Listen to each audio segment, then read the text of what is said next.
My intent here today is to walk each of you through a history of the homicide of Mr. Timothy Davison, which occurred on January 4th, 2014, and ultimately concluded today with the arrest of John Wayne Strawser of Terra Alta, West Virginia.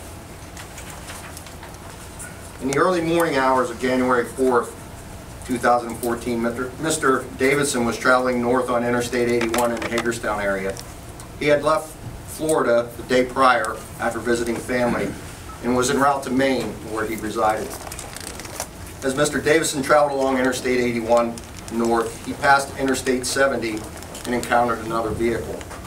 The operator of this vehicle began pursuing him and firing a weapon at him at that time.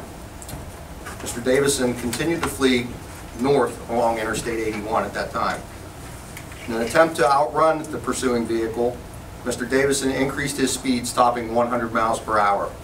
While attempting to flee, he called 911 and told operators that he was being fired upon by an unknown subject driving a dark-colored Ford Ranger.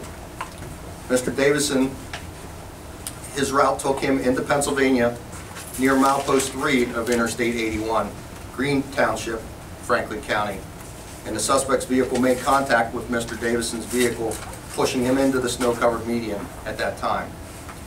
Mr. Davison brought his vehicle to a stop in the median next to the southbound lanes facing the oncoming traffic. The suspect continued north, exited the interstate, turned around, and traveled back southbound. Upon his return, he discovered Mr. Davison seated in his vehicle, which Mr. Davison had stopped in the snow-covered median. The suspect pulled alongside Mr. Davison's vehicle and fired multiple rounds, striking Mr. Davison and ultimately causing his death. This violent act has left a huge void in the Davison family, and their loss was only further compounded by the question, why did this occur? Mr. Davison had no enemies, and his route of travel had been last minute, and it had changed, and lessening the likelihood that he had been targeted in this case. During his call, he was able to provide a description of the suspect's vehicle, but he did not know the motive behind the attack. Members of the Pennsylvania State Police processed the scene and found a single .44 caliber shell casing, several bullet fragments, and a blue paint transfer on Mr. Davison's vehicle. An emblem from a Ford Ranger was also found in the median at the point where the impact between the two vehicles occurred.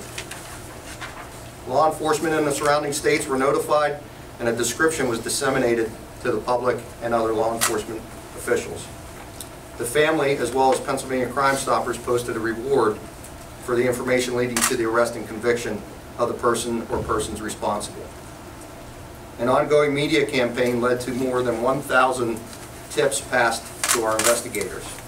Pennsylvania troopers traveled to surrounding states as well as Florida and Maine. Everyone worked diligently to develop additional investigative leads. Recovered from Mr. Davidson's vehicle was analyzed by the FBI lab in Quantico, Virginia. They were able to determine that the paint was a distinct color used in the production of Ford Rangers in the 1990s. Investigators were then able to cross-reference the color with several sources, all in an effort to identify a potential suspect vehicle along the route of travel. Radius searches were conducted in Pennsylvania, Maryland, and West Virginia. Law enforcement from all 3 states examined vehicles owned privately at dealerships and those that had gone to salvage yards. Hundreds of potential vehicles were checked without success. Auto body shop and parts stores employees were interviewed, and no new information was developed. The investigation was ongoing when a local resident came forth in April of this year. He advised that an acquaintance had been arrested by the West Virginia State Police for homicide. The tipster, Mr. Jamie Breeze, advised that he and his wife had argued with the subject at times, and to include the night of the homicide, and he had been looking for them that particular night. This individual was identified as John Wayne Strawser. Pennsylvania troopers working with West Virginia law enforcement to further the inquiry, we found that the Ford Ranger owned by Strawser matched the year and paint color of the vehicle that we were looking for. We also learned that the West Virginia State Police recovered a Rossi ranch hand .44 caliber pistol, a firearm that was identified to have the same characteristics of the weapon in our murder. As the case progressed, investigators were able to show that on the night of the homicide, Strawser's phone was used along the route that the vehicle, along the same route that our victim traveled. Laboratory examinations continued on the items recovered at the scene of the homicide. Ballistic experts verified the casings recovered at the scene had been fired from the ranch hand, the Rossi ranch hand recovered by the West Virginia State Police. DNA testing conducted on the recovered casings from the homicide scene yielded a partial DNA profile.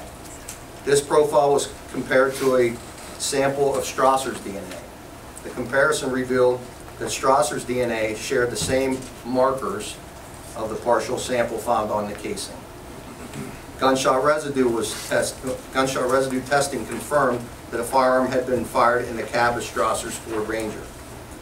Investigators presented their findings to the Franklin County District Attorney, who approved the criminal homicide charge filed today. The arrest of this violent individual marks another step in our pursuit of justice for the Davison family. The prosecution is the next phase of this case, and the defendant is presumed innocent until proven guilty.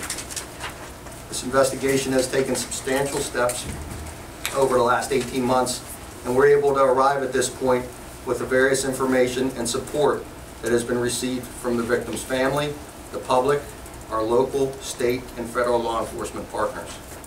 Understanding that we are limited on further information that we can share, we will open it up to a few questions.